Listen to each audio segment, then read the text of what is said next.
Sunday 7, 3 most important Patriots for final 6 weeks of regular season, plus playoffs. With 6 games left in the season, not only are the Patriots looking to end the season strong to get the AFC's No. 1 overall seed, but they're also thinking about the playoffs and making sure they are as close to 100% as they can be from a health perspective.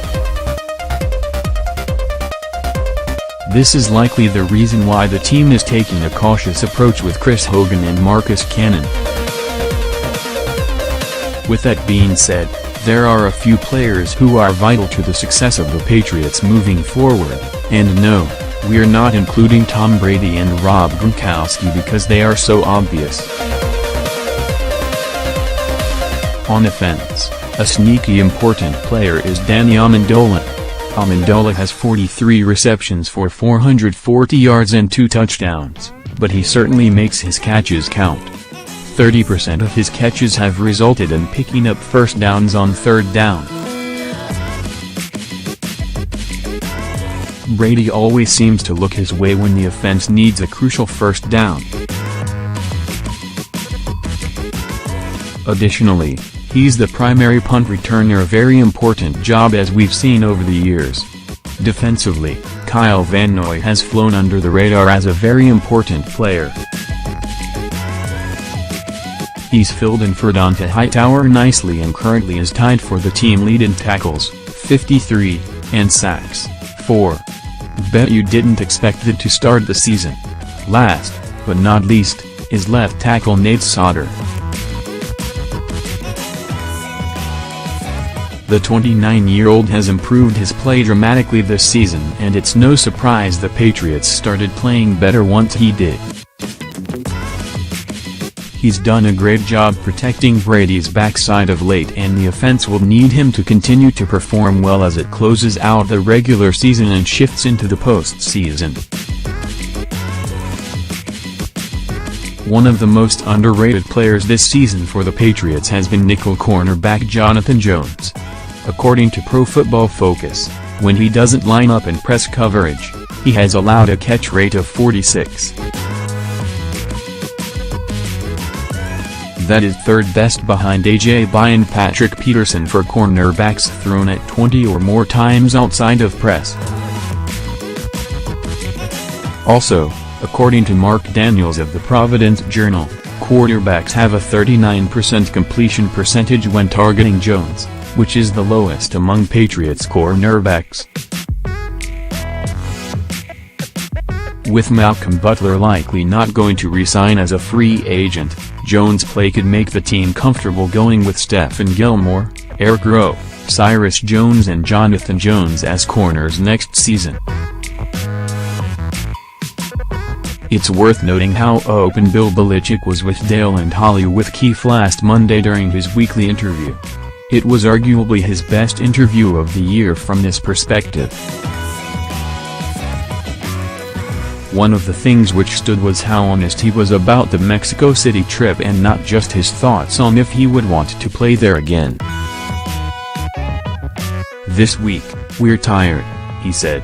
"We are exhausted from the trip. It was a good trip, but it took a lot out of us, I think. When have we ever heard the coach admit the team was exhausted or tired? This was telling us to just how much the 10-day, 3-city trip impacted the team.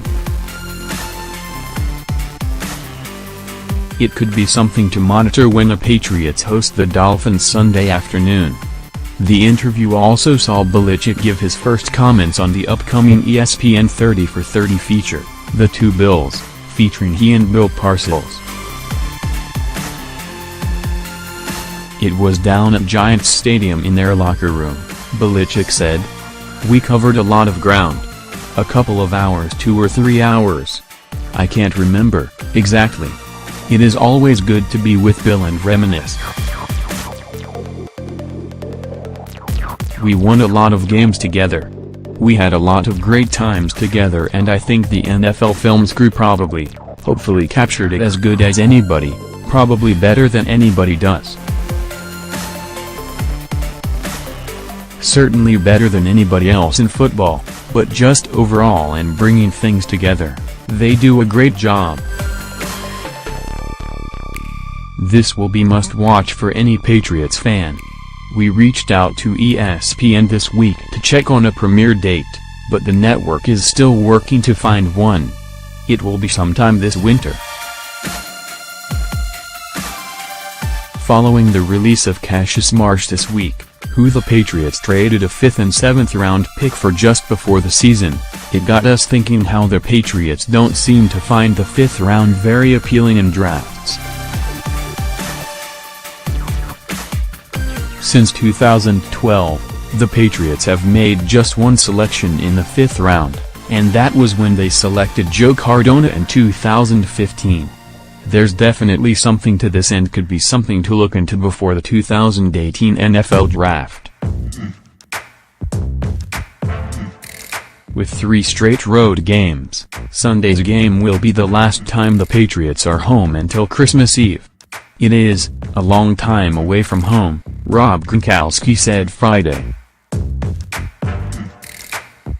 I mean, that's why I was just talking about earlier, being on that 10-day road trip definitely threw you out of your routine a little bit, but being back now already for this week, I would say that we're back on a good routine, on a good football routine, on a good schedule. I mean, it's the NFL. You've got to deal with a lot of obstacles, and I would say that's one of them. Positives, we've just got to look at the Dolphins now.